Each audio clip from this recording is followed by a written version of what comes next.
Super. Eh bien, bonjour tout le monde. Ce matin, on va parler euh, de Talent Marketplace, d'entretien de performance, d'engagement des collaborateurs. Et pour m'accompagner autour de ce sujet, ce matin, je reçois deux intervenants. Je reçois d'abord Chloé O de la société Isoscale et puis Cédric Leonardo de Neobrain. Bonjour Chloé. Bonjour Christophe, Je te laisse merci de te m'accueillir. présenter. Oui, bien sûr, avec plaisir, merci beaucoup. Désolée pour le retard de tout à l'heure. En tout cas, je suis ravie d'être là avec vous, hein, en distanciel, mais ensemble quand même. Côté RH, pas mal de sujets, une vraie passion aussi pour ces sujets-là que j'ai depuis plusieurs années. Je suis Talent Development and HR Project Manager, mais en gros, je travaille sur des développements RH, plus simplement, et je travaille pour Isoscal, qui est une agence de data marketing et de communication. Bonjour Cédric. Bonjour Christophe, bonjour tout le monde.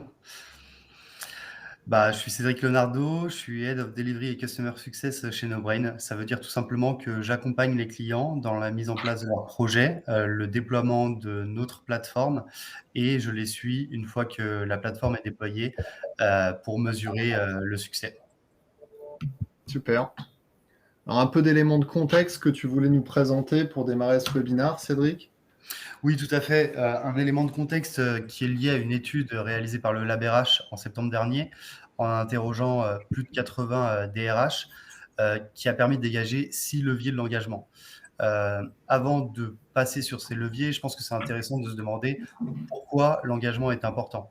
Et on a une tendance qui a démarré aux États-Unis, qui arrive en Europe, qui est le quiet quitting, donc la démission silencieuse, qui est liée tout simplement à différents facteurs comme le Covid, des facteurs générationnels, un taux de chômage bas, qui fait que tout simplement les collaborateurs changent de plus en plus d'entreprises. Donc l'objectif et pourquoi l'engagement est important, c'est pour les retenir et les engager et leur proposer différentes carrières au sein d'une même organisation. Donc cette étude, elle a permis de dégager 6 leviers que je vais citer: nourrir la transparence et l'écoute, donner la visibilité sur les opportunités, favoriser la symétrie des attentions, responsabiliser les collaborateurs dans leur évolution de compétences, mesurer l'engagement de façon dynamique et renforcer la proximité du management. Ce qui est intéressant, en fait, quand on cite ces leviers, c'est que finalement, quelque part, on se dit que pour engager les collaborateurs, il faut qu'on les rende autonomes et qu'on les responsabilise. C'est vraiment ça qui ressort de ces 6 leviers. Et on va aller un peu plus dans le détail sur la suite de la présentation, mais sur le 6e levier, renforcer la proximité du management, Chloé en parlera mieux que quiconque. Oui, de toute façon, Chloé va illustrer un peu ces 6 leviers à travers les projets qui sont menés actuellement chez Isoscale. Alors, au programme ce matin, on va déjà vous présenter qui est Isoscale pour comprendre un peu les problématiques de l'entreprise et puis les projets qu'elle a décidé de mettre en œuvre. Et on parlera également des prochaines étapes en matière notamment de projets de digitalisation RH. Et puis ensuite, Cédric, en seconde partie, tu nous expliqueras un petit peu ce qu'est une Talent Marketplace et puis surtout quelles sont les étapes à franchir pour mener à bien ce type de projet. Alors, la société Isoscale, est-ce que tu peux nous en parler, nous la présenter, Chloé? Ok, on t'entend plus, Chloé. On t'entend pas.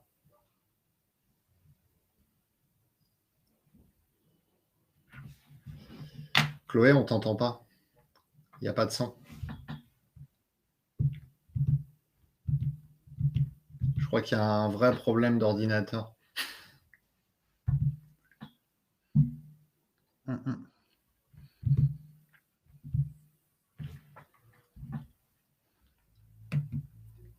Je te redémarre. Tu peux nous présenter Isoscale, Cédric? Allons-y. Allons-y. Alors Isoscale, on travaille avec Isoscale depuis plus d'un an maintenant, et finalement c'est une entité de la Poste qui propose aux annonceurs finalement des offres de conseils en data marketing et en communication. C'est une société en forte croissance qui est assez innovante, notamment sur le marché B2C. Alors, la particularité de cette société, c'est qu'elle est issue de fusion-acquisition, et notamment de 3 entités qui sont Time1, Cybercité et St. John's, qui ont été réunies pour créer la marque Isoscale. Donc, avec une problématique RH, Chloé, je ne sais pas si tu nous entends. Je vous entends, j'espère que vous m'entendez. Super. J'étais en train de parler justement de la construction de la marque Isoscale et je te laisse le relais. Donc effectivement, c'est une marque qui est née de plusieurs expertises en marketing digital. L'idée de l'agence, c'est de pouvoir proposer des expertises pluridisciplinaires en ayant vraiment toutes ces compétences-là en un seul et même endroit. On est 400 collaborateurs répartis sur 11 agglomérations en France. On a seulement 3 ans d'existence et on accroît avec cette volonté qui est la nôtre d'être dans l'expansion de cette expertise-là, mais aussi de pouvoir proposer des expertises plutôt très sur mesure, donc des communications, des plans de marketing très complexes et sur mesure. Donc c'est vraiment ça notre spécialité au sein d'Isoscale. On est effectivement une marque du groupe La Poste qui se diversifie dans ce domaine et on est devenu la première agence, en tout cas française, leader sur son secteur, dont on est assez fiers de tout ça. Et avec cette évolution, on a évidemment pas mal de sujets côté RH en termes de développement, des compétences, de partage de compétences, d'évolution. Et autour de tout ça, forcément, on avait l'objectif de créer un ADN commun parce qu'on est plusieurs sociétés, plusieurs personnalités différentes qui ont besoin de parler le même langage, même si on avait l'expertise marketing qui, bien sûr, nous ressemble. Maintenant, l'idée principale, c'est quoi? C'est de faire qu'on soit une seule et même société, une seule et même marque au-delà de nos historiques. Donc ça, c'était vraiment la problématique principale Et qu'on a. d'harmoniser les process. Tout à fait, exactement. Chacun a son historique avec chacun ses propres process. Donc l'objectif, c'est l'harmonisation, de faire en sorte qu'on puisse proposer une seule et même possibilité ou solution, quel que soit le sujet, en tout cas RH, et de faire en sorte qu'on puisse vraiment être partenaire du business. Parce que l'intérêt, c'est aussi de notre rôle côté RH, non plus, comme auparavant, il y a quelques années, d'être une fonction de gestion, mais une fonction vraiment d'être très partenaire du business. Donc, on est là pour les faciliter dans leur quotidien, répondre à leurs besoins. Donc, c'est vraiment ça l'idée qu'on a eue côté RH, de pouvoir créer un ADN commun. Alors justement, cette création d'une ADN collective, elle s'est faite en plusieurs étapes. D'abord, vous avez lancé un projet de mesure de l'engagement des collaborateurs. Ce qui se comprend, dans le cadre de fusion-acquisition, on a envie d'aller sonder les collaborateurs et d'avoir leur sentiment sur ces réunifications, sur cette création de marques communes. Comment ça s'est passé, cette étape? Comment ça s'est passé? Effectivement, à cette période-là, forcément, on n'était pas outillés. On partait de rien, tout simplement. Donc l'objectif, c'était de trouver un outil qui nous ressemble, vraiment qui puisse être très souple, qui nous ressemble aussi parce qu'on est aussi souple et agile. On a aussi un esprit de créativité, d'entrepreneuriat assez fort chez Isoscale en termes de culture. Et donc, on cherchait vraiment un outil qui nous ressemble. Donc, ça peut bête ce que je dis, mais c'est en fait vraiment de grossir en même temps en tant qu'entreprise Isoscale, mais avec un outil qui pourra aussi nous accompagner dans notre évolution, notre croissance. Et la possibilité de prendre finalement un outil à la carte, c'est ce qui nous convenait le mieux, en mode un peu test and learn. Donc, on prenait un outil, une fonctionnalité, un module, et puis ensuite, on teste, on voit ce que ça donne. Et ensuite, c'est petit à petit comme ça on est parti sur la solution de NeoBrain. Et on a commencé effectivement par mesurer l'engagement des collaborateurs. C'est tout simplement demander l'opinion des collaborateurs sur la stratégie de l'entreprise, la qualité de vie au travail, la relation avec les managers, comment est-ce qu'ils se positionnent, est-ce qu'ils sont contents de travailler chez Isosciel, et pour pouvoir avoir, nous, une espèce de prise de température, la météo du moment. Donc, ça nous a vraiment permis, à chaque grande période clé, de pouvoir suivre cette évolution-là. Et ce qui était évidemment intéressant pour nous, c'est de voir que ça s'améliorait dans le temps. Donc, évidemment, on mettait en place des actions pour que les choses s'améliorent dans le temps. Concrètement. Donc, c'est vraiment un outil qui nous a aidé à sonder les collaborateurs sur les différentes questions qu'on pouvait créer, nous-mêmes facilement en tant que RH, d'administrer le questionnaire vraiment à loisir, de l'adapter à loisir, pour que ce soit vraiment, que ça colle à nos problématiques quotidiennes. Donc ça, c'est vraiment intéressant pour ça. Cédric, c'est rapide à mettre en place, ça, une enquête d'engagement collaborateur? Ouais, c'est très rapide. Ça peut être fait sous 2 à 3 semaines. Le plus long, entre guillemets, c'est juste de récupérer les données des utilisateurs. Et un point important tout de même sur ce baromètre, c'est un baromètre anonymisé. C'est-à-dire que la règle chez nous est qu'il faut au moins 10 répondants pour pouvoir lancer le questionnaire, ce qui permet en fait de dégager et de mesurer l'engagement de manière anonymisée selon les directions, les localisations, etc. D'accord. Alors, la question que je vais poser, elle est simple. Quand on fait une mesure d'engagement des collaborateurs, j'imagine que les salariés s'attendent à avoir des retours derrière. Complètement, exactement. Comment ça s'est passé, Chloé? Est-ce qu'il y a carrément... Est-ce que vous vous êtes dit, tiens, on fait une mesure d'engagement et on donne un rapport aux collaborateurs déjà pour qu'ils voient ce qu'il en ressort? Est-ce qu'il y a ce niveau de transparence? Et ensuite, est-ce qu'il y a un plan d'action qui a été présenté aux collaborateurs pour leur dire, OK, on a entendu, voilà ce qui va être fait? Oui, complètement. En fait, ce qui a été fait, c'était qu'effectivement, on est parti sur le postulat de si on sonde des collaborateurs, si on leur pose la question, c'est qu'on s'intéresse à eux et dans un objectif d'amélioration. Et pas seulement pour qu'il ne se passe rien derrière. C'est vraiment pas notre objectif. Donc, l'idée, c'était effectivement de déjà prendre le pouls, la température dans un premier temps. On a effectivement constaté que il y avait quand même des points, des irritants, des points qui étaient à améliorer. Effectivement, on est sur plusieurs groupes sociaux différents, des origines un peu différentes. Donc, c'est pas forcément évident dans une organisation nouvelle de se dire, de trouver sa place, en fait. Et il y a toujours de l'anxiété dans les nouvelles organisations de se dire, en termes d'organisation, où est-ce que je vais me situer? Est-ce que mon poste va changer? Comment ça va se passer? Est-ce que je vais avoir un nouveau collègue? Donc, ça fait beaucoup de peur, enfin, tout ça. Et donc, on a réussi du coup à pouvoir répondre grâce à une grosse présence de la part du CODIR, beaucoup de messages plutôt de visibilité, de stratégie. Et c'est ça qui était vraiment très pointé dans le premier baromètre. C'est l'inquiétude qu'il y avait autour de l'organisation. La future, quelle était finalement la stratégie d'Isosciel pour les 2-3 années à venir. Donc, à force d'avoir travaillé sur ces sujets-là de manière très transparente, on a expliqué, surtout au niveau du CODIR, on vous a entendu, on va clarifier justement ces messages-là auprès de vous pour justement que vous soyez plus à l'aise sur cette marque qui vient d'être créée. Et puis, petit à petit, on a évidemment aussi travaillé sur d'autres leviers et qui étaient aussi pointés de manière générale avec des actions correctives. Donc oui, on a été très transparent dans le partage des résultats. Après, l'idée, c'était de pas faire un gros rapport de 50 pages, mais les principaux axes, en tout cas, d'amélioration, on les a partagés. On a réfléchi, en tout cas, du mieux qu'on pouvait pour y répondre.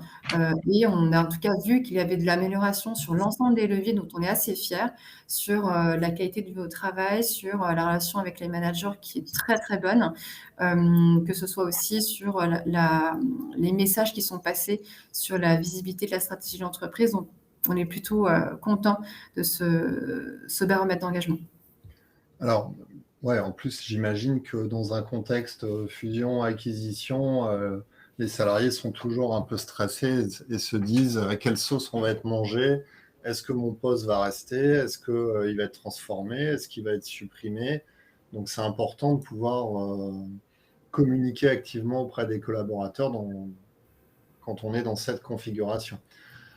Et puis la deuxième étape, tu m'as dit, voilà, on a d'abord digitalisé ces enquêtes d'engagement et ensuite on s'est tout de suite focusé sur les entretiens de performance. Alors pourquoi ce projet a-t-il été priorisé pourquoi ce séquencement? Ça a été, d'abord parce que légalement, on est tenu tout simplement à proposer un entretien annuel d'évaluation. Donc, les entretiens de performance sont les EAE, hein, pour reprendre notre jargon. L'entretien était auparavant tout simplement suivi vraiment de façon artisanale. Donc, ça pouvait être des documents Word difficiles à suivre, à récupérer et surtout à faire signer parce que c'était important pour nous de les faire signer pour que ce soit bien tracé aussi ensuite après. Donc, étant donné que c'est un temps et une gestion assez lourde, puisqu'après, c'est des documents qui sont aussi importants en termes de suivi de progrès, en termes de compétences, en termes d'évolution de carrière, etc. On a tout de suite, très rapidement, pris justement le virage pour digitaliser.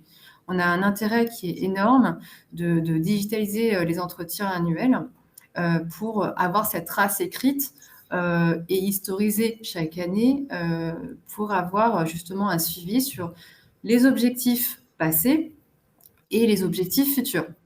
Au-delà de ça, ce qui était aussi intéressant pour nous, c'est de pouvoir avoir de la data qu'on puisse réutiliser ensuite derrière à analyser côté RH pour donner un monitoring, donner des KPI tout simplement au codir, pour dire tout simplement tout ce qui émane en termes de besoins ou en termes de performance, où est-ce qu'on se situe.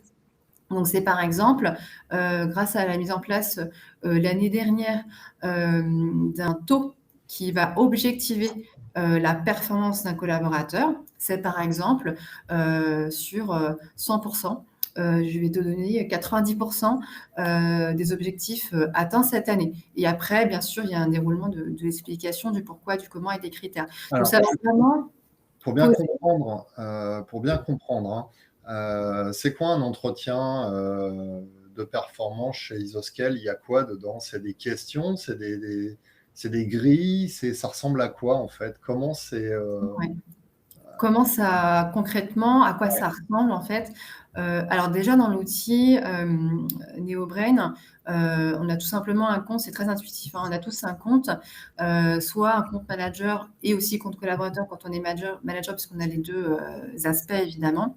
Donc on se connecte tout simplement et on a un formulaire qui s'ouvre au moment où la campagne des entretiens de performance s'ouvre, et on va inviter les managers et les collaborateurs à compléter, préparer un formulaire avec des questions qu'on a construites Isoscale avec NeoBrain, qu'on peut aussi à loisir, et ça qui est très, très intéressant, très appréciable, de personnaliser les questions. Bien sûr, il y a des incontournables, des questions qu'on va poser sur les objectifs, ça c'est évident. Et puis, on va aussi facilement pouvoir poser des questions un petit peu différentes. Par exemple, sur le feedback manager, qu'est-ce que tu penses? Quel feedback tu veux donner à ton manager en tant que manager sur la relation managériale, pour donner un petit peu de qualitatif dans cet entretien. Donc, c'est un formulaire où on va compléter, faire la saisie en ligne, tout s'enregistre très facilement et automatiquement. Et on va aussi électroniquement signer notre formulaire. Ça va générer un document PDF très, très, très simple qui va rester dans l'outil, facilement à retrouver aussi dans l'outil. Donc, concrètement, c'est vraiment très facile et à utiliser, très facile à retracer pour nous. Et puis, aussi, encore une fois, on insiste pas mal de notre côté, mais on a besoin des KPI, on a besoin de data quand on la collecte, avec un dashboard qui va permettre d'avoir une vue pour monitorer justement combien est-ce que personne a réalisé d'entretien. Par exemple, dans la campagne, on est à 90% d'entretiens réalisés, complétés et signés. On est plutôt content et on peut l'afficher. Donc, ça nous donne aussi pas mal d'éléments à la fois côté RH, à la fois côté manager, à la fois côté collaborateur, et le codir, hein, bien sûr, il ne faut pas l'oublier, pour travailler sur ces sujets qui sont très importants. Alors Cédric, même question que tout à l'heure, ce type de projet, c'est du plug and play, comment ça marche? Oui, c'est du plug and play, c'est des projets. En fait, on a une philosophie chez NeoBrain, c'est de mettre très rapidement et très facilement en place des plateformes et au-delà de ça, proposer une expérience super intuitive. Donc, c'est des projets qui sont très rapides. Le but étant de se questionner, enfin, finalement, ce qui prend le plus de temps, c'est de se questionner sur qu'est-ce qu'on veut retirer de cet entretien et du coup, quelles données on veut exploiter. On va se poser des questions sur est-ce qu'on met plutôt des questions ouvertes, des questions fermées, quantitatifs, qualitatifs, pour finalement pouvoir piloter derrière toutes ces données. Et l'autre aspect qui est important, c'est que NeoBrain a la volonté de ne pas cloisonner un process, c'est-à-dire en fait de rendre un process super poreux. Et typiquement dans l'entretien annuel, le but étant de faire l'entretien annuel, mais que la réalisation de cet entretien génère des actions. Actions de développement, actions d'acquisition de compétences, actions de création d'un plan de carrière ou actions de formation encore. Alors, sur la partie outils, j'ai pas l'impression qu'il y a de difficultés majeures. Ça répond aux besoins, c'est rapide à mettre en place. Maintenant, sur la partie rendre sexy un entretien pour un collaborateur et un manager, ce qui est en fait la vraie problématique, c'est ça. Elle est au-delà de l'outil. Elle est comment je fais pour faire prendre conscience aux collaborateurs que l'entretien n'est pas une évaluation. C'est-à-dire, parce que le mot évaluation, il est très fort, il est très connoté de façon péjorative si je me mets du point de vue du collaborateur. Et puis, côté manager, franchement, c'est chiant, c'est chronophage. Je vais devoir évaluer les gens, mais je ne sais pas toujours comment m'y prendre. Et puis surtout, on me demande de faire ça, c'est pas mon job, c'est le job des RH. Et troisièmement, j'ai autre chose à faire, quoi. Est-ce que j'ai résumé un peu ce qu'on rencontre comme objection Ouais. dans la vie d'un RH, Chloé? Tout à fait, non, c'est effectivement les managers qui nous le remontent beaucoup en disant: «Ah ça y est, c'est la campagne des entretiens de performance». Donc bien sûr, ils ont bien conscience que c'est très important, mais ça tombe, c'est jamais le bon moment de toute façon, finalement. Mais ce qui se passe aussi chez nous, c'est que, il y a plusieurs, finalement, facteurs qui vont motiver, les managers, et les collaborateurs à les réaliser. Pourquoi? Enfin, c'est quoi ces raisons, ces motivations? Le premier, ça va être, alors pour ceux qui sont concernés, la part variable, en fait, on va, tout simplement, s'appuyer des objectifs réalisés en entretien de performance pour déterminer, la part variable qui sera versée. Donc c'est un point qui est très important, hein, sur, certaines populations. Il y en a beaucoup chez nous qui sont, justement, rémunérés aussi avec une part variable, dans l'entreprise. Donc c'est, très, très motivant pour le coup. Je pense que je vais pas m'expliciter là-dessus. Vous avez tous compris de quoi je parle. L'autre point qui est important aussi, hein, côté, manager, et ça j'insiste beaucoup avec de la pédagogie, hein, bien sûr, mais on est dans des métiers qui sont très, volatiles avec, un marché qui est très tendu en marketing digital. Donc on a une guerre des talents qui est très forte, avec du coup une problématique d'engagement très forte aussi. Ce qui fait que cet entretien de performance, en fait, on s'en sert pas que pour évaluer les objectifs passés de 2022 et définir les objectifs de 2023. On va déjà se servir de ça pour aussi voir ce que les collaborateurs ont comme besoin à formuler dans le cadre de cet entretien. C'est très variable. Parfois, enfin très souvent, ça va être des demandes de promotion, des augmentations, des formations, du développement de compétences aussi. Donc, il y a pas mal de choses qui vont émaner de ces entretiens-là. Et tous ces petits signaux faibles, en tout cas, s'ils ne sont pas signaler au moment, ou enfin en tout cas hors campagne d'entretien de performance, s'ils sont écrits, c'est qu'il y a quand même une valeur forte là-dessus. Si un collaborateur il commence à dire par écrit dans son entretien qui est signé des deux parties que quelque chose ne va pas, il faut quand même s'inquiéter. Donc c'est là où on va commencer à regarder si l'engagement il est là ou pas. C'est de manière individuelle, un manager il va pouvoir suivre si l'engagement du collaborateur il va être là, de se dire si c'est quelqu'un sur qui je peux compter, quelqu'un sur qui je peux faire évoluer, quelqu'un sur qui je sais qu'il va rester encore au moins 1 an, 2 ans, 3 ans avec moi, et faire aussi tout un plan d'action pour le garder finalement. Donc l'engagement, il est vraiment là pour le coup. Ouais, donc tu l'utilises aussi comme un outil qui va te prévenir un peu de ces signaux faibles et qui va te permettre de détecter une perte d'engagement. Mais du coup, je vais te répondre du tac au tac parce que je me dis, un entretien annuel, est-ce que c'est pas trop tard?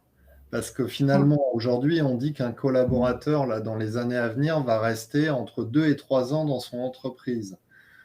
On considère que la période de onboarding dure 6 à 9 mois dans une entreprise. Donc, ça veut dire que je rentre aujourd'hui. J'ai mes 6 à 9 mois de onboarding.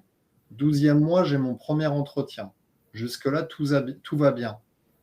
Mais si au bout de 18 mois, ça va plus, tu vas jamais le détecter.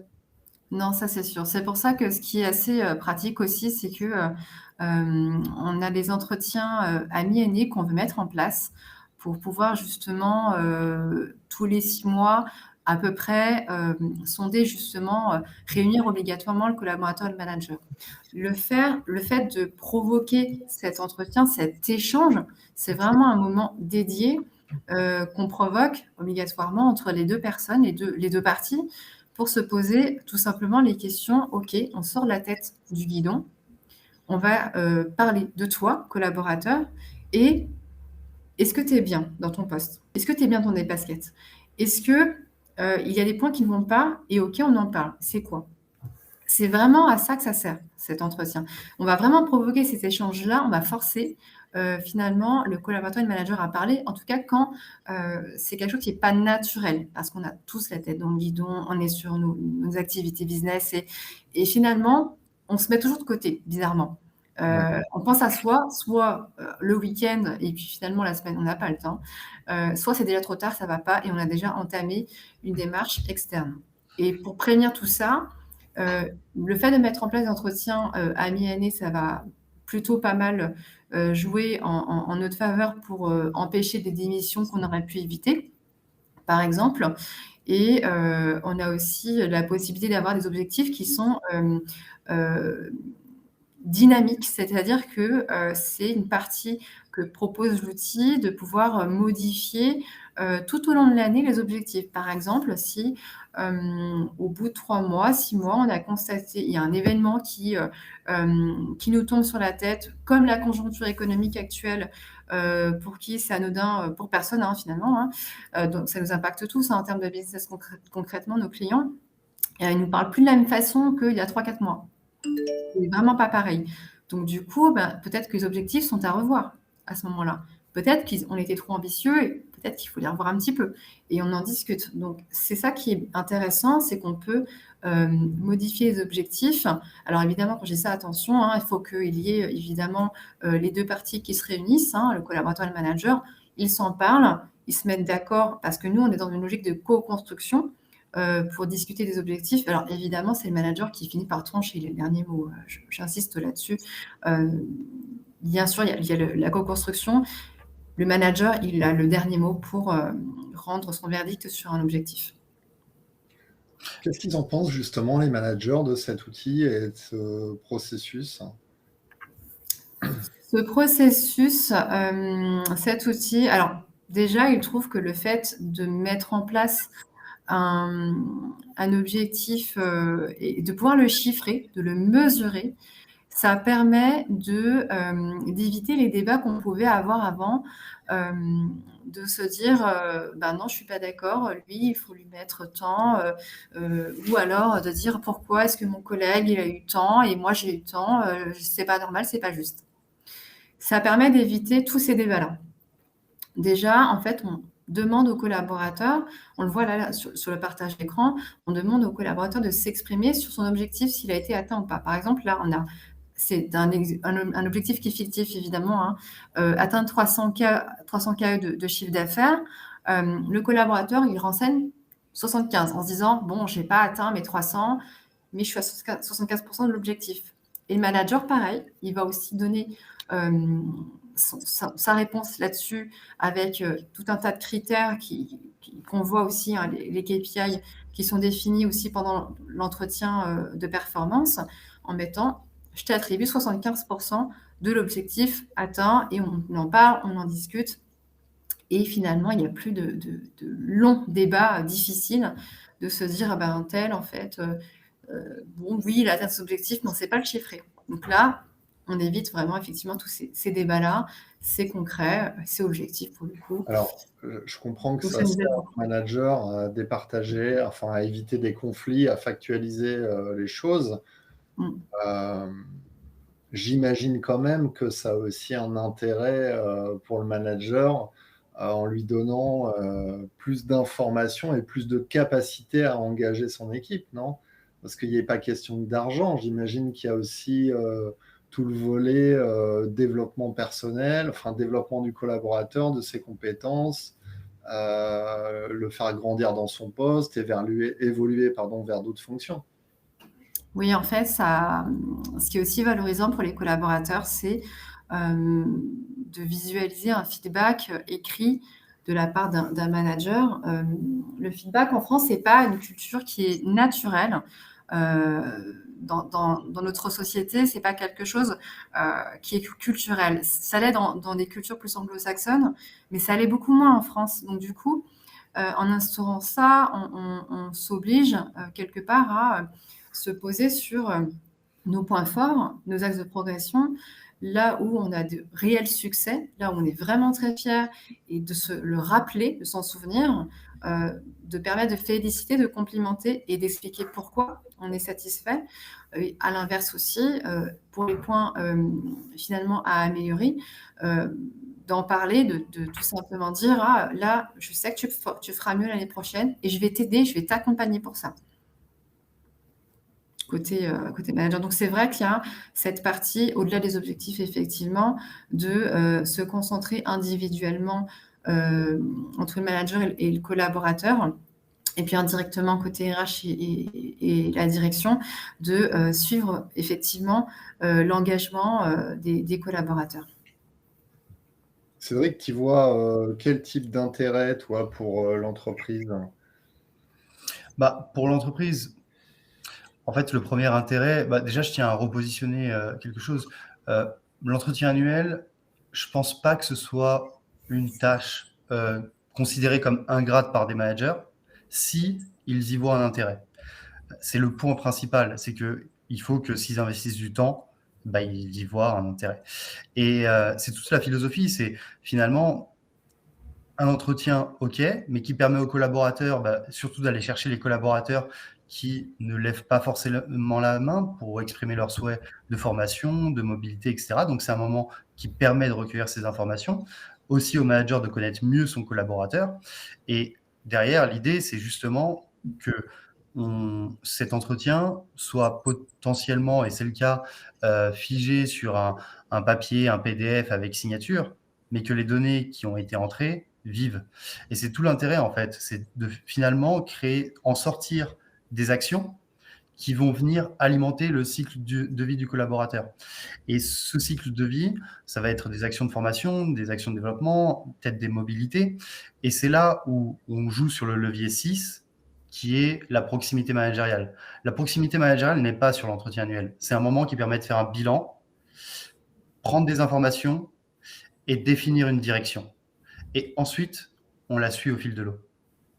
Donc, l'intérêt pour l'organisation, c'est que si le collaborateur est écouté, peut exprimer des souhaits, entendu par son manager qui se transforme en action concrète, finalement, on rejoint un autre levier, il me semble que c'était le 3e, c'est la symétrie des attentions. Je prends du temps, je consomme un process en remplissant mon formulaire, mais derrière, j'ai des actions concrètes qui sont mises en place ou que je peux mettre en place dans ce sens.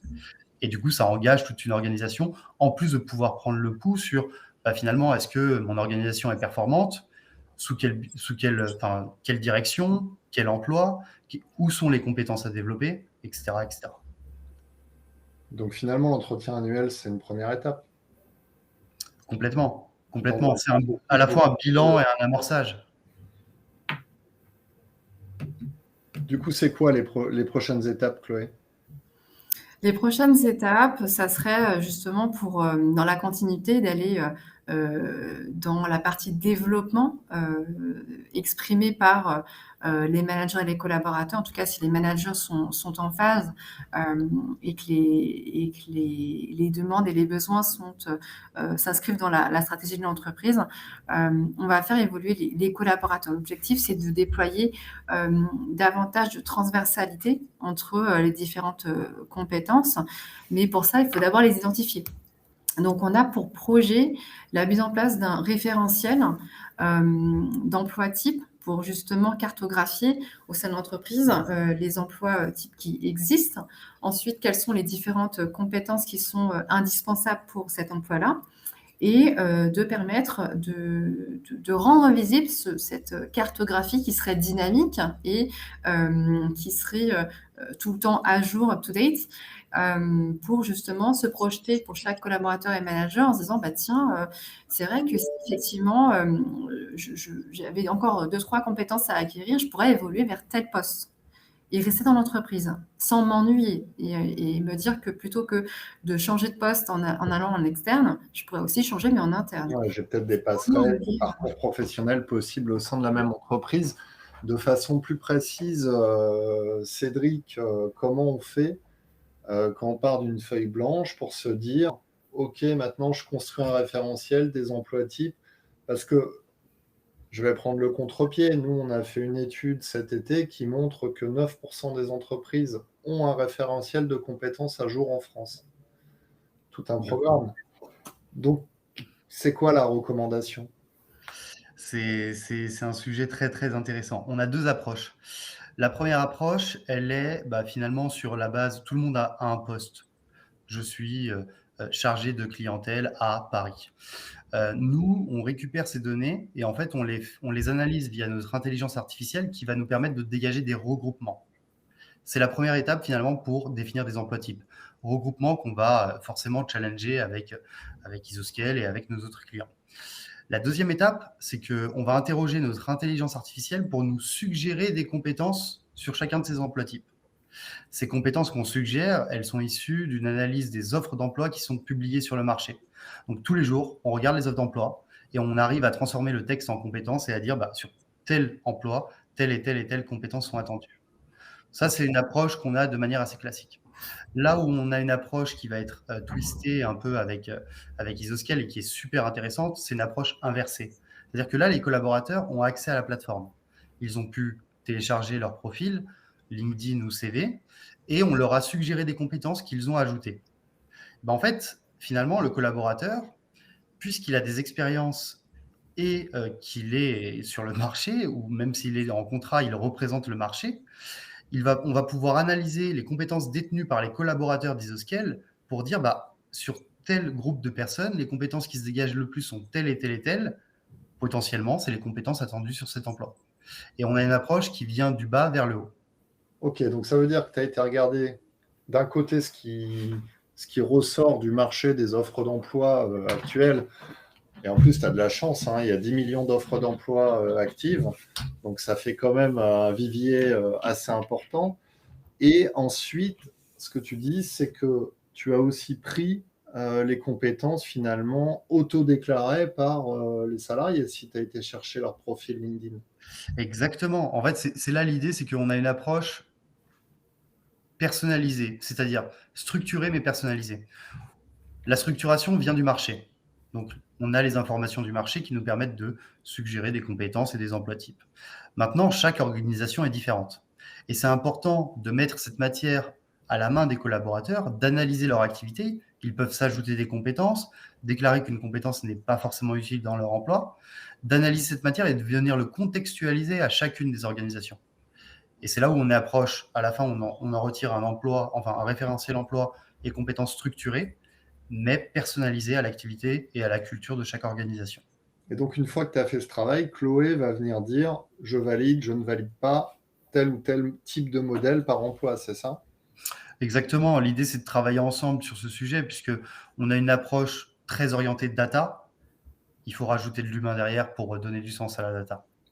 Alors, j'ai bien compris le principe et je me dis, l'approche est quand même pas mal parce que déjà, elle est assez rapide, j'imagine.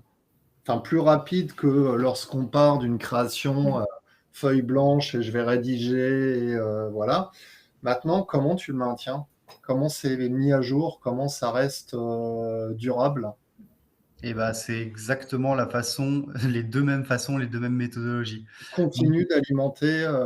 Voilà, nous on produit, c'est tout l'idée de quand je disais directeur client et on suit les clients une fois qu'ils sont déployés, bah, c'est tout l'idée de produire et de fournir des insights. Voilà, sur le marché de l'emploi, sur tel métier, nous avons telle et telle compétences qui sont apparues et attention, il y a telle et telle compétences qui ont tendance à diminuer en termes d'occurrence. Donc potentiellement, elles vont disparaître. On vous interroge là-dessus, on vous donne cette matière. Et de l'autre côté, on va analyser à fréquence trimestrielle ou semestrielle, quelles ont été les compétences les plus ajoutées par les collaborateurs. Et ça par emploi. Par exemple, on peut prendre un emploi de RRH, responsable ressources humaines, et on va analyser que 60% des collaborateurs ont ajouté la compétence ABC. OK, peut-être que c'est une compétence à ajouter à l'emploi. Et du coup, on fait vivre les emplois et les compétences par le marché et par l'activité des utilisateurs. Ça marche. C'est très important ce que tu disais sur la rapidité de mise en œuvre de cette approche. Je pense qu'on a changé de méthodologie dans le sens où on avait tendance à créer des référentiels emploi et compétences. C'était très fastidieux, ça prenait souvent 2 ans, etc. Et le marché de la compétence s'est accéléré. Et finalement, lorsqu'on le met en œuvre, il est obsolète. Donc, Oui. c'est d'accélérer la démarche.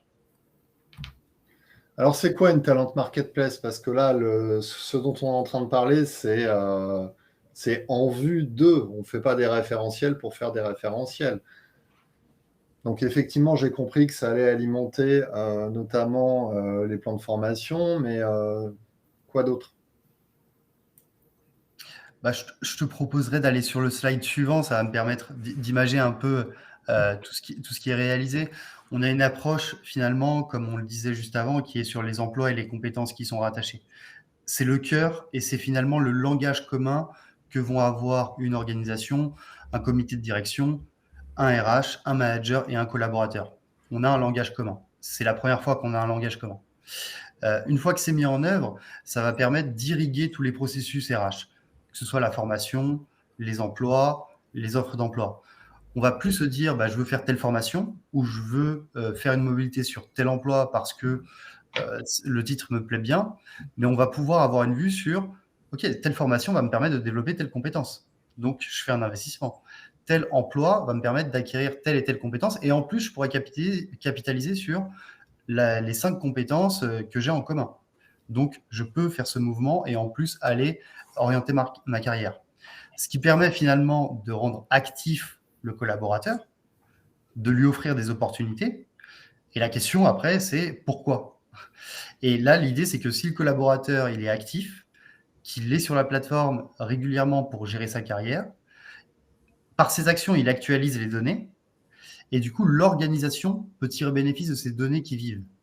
Et là, le Strategic Workforce Planning, qui est notre dernier pan qu'on a rajouté à notre offre en septembre dernier, permet de projeter à horizon 1, 2, 3 ans les effectifs et les compétences. On va prendre en compte toutes les données de l'entreprise, toutes les mobilités réalisées, dans quelle direction, les démissions, les recrutements. On va les projeter avec des scénarios, hypothèses sur des modèles de data science qui vont permettre de dire, dans 3 ans, j'aurai un volume de compétences énormissime sur cette compétence. Pourtant, elle ne sera pas critique dans mon activité.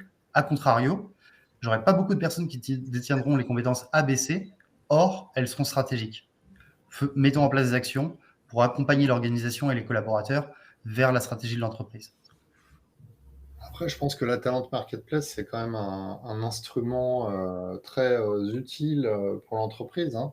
c'est quand même plus sympa que le collaborateur se balade sur la talent marketplace de l'entreprise plutôt que sur LinkedIn. Ah, c'est exactement ça. Bah, c'est un peu, si je te propose d'aller sur le slide suivant, mais tout ça, finalement, la résultante de tout ça, c'est quoi?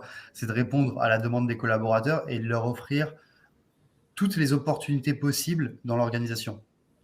Opportunités qui peuvent se traduire par des mobilités, des missions, potentiellement à aller aider une direction, un collègue, un autre manager sur un projet très précis, puisqu'on sait qui détient quelle compétence. Alors, on peut proposer sa compétence ou aller rechercher une compétence de manière temporaire. Se projeter sur sa carrière, établir son plan de carrière qui permet de dire, bah, à l'étape 1, j'aurai accumulé X compétences, à l'étape 2, j'embarque tel portefeuille de compétences. Évaluer, c'est ce que disait Chloé dans le cadre de l'entretien annuel, donc toujours rationaliser le niveau de compétences détenues et in fine, investir sur ces compétences en les développant via des actions de formation, des actions de mentoring et autres. Ça marche. Chloé, on se reparle dans combien de temps pour discuter de la réussite de l'intégralité du projet? Ça va dépendre, ça va dépendre de notre calendrier, de la roadmap de l'année prochaine. Donc, peut-être plutôt l'année prochaine, pour être raisonnable. Déjà, c'est pas mal, hein, parce que moi, je connais des RH qui ont mis déjà 3 ans à construire. Ouais. Là, on nous disait en commentaire, il nous a fallu. Ouais, c'est groupe de travail, Ouais, fiche voilà, emploi, ça on prend balaye un les an. compétences une par une. Donc, voilà, ça c'était avant. Super. Eh ben, écoutez, je vous remercie, hein, on touche à la fin de ce webinaire. Je vous invite à prendre contact avec Cédric si vous avez des questions. Cédric, est-ce que tu veux que je partage quoi? Ton mail, ton profil? Oui, tu peux partager les deux, c'est très bien. En tout cas, c'était un plaisir d'échanger sur ces sujets qui sont, en tout cas, moi, j'en suis convaincu, au cœur des enjeux du moment. Et merci à Chloé pour ton témoignage sur ce qu'on a pu mettre en place, mais aussi, surtout, la dynamique et le contexte dans lequel on le fait. Merci Cédric, en retour. Ravi de travailler avec toi. C'est très agréable de fluidifier, en tout cas d'avoir quelque chose de fluide en termes de relations de travail. Et merci Christophe de m'avoir invité aussi également. Merci à tous les deux. Ce webinaire, vous le retrouverez en replay sur MyRHline d'ici demain. Je vous souhaite une bonne après-midi. Merci Cédric, merci Chloé, à bientôt. Bon après-midi, merci. Merci, au revoir, merci.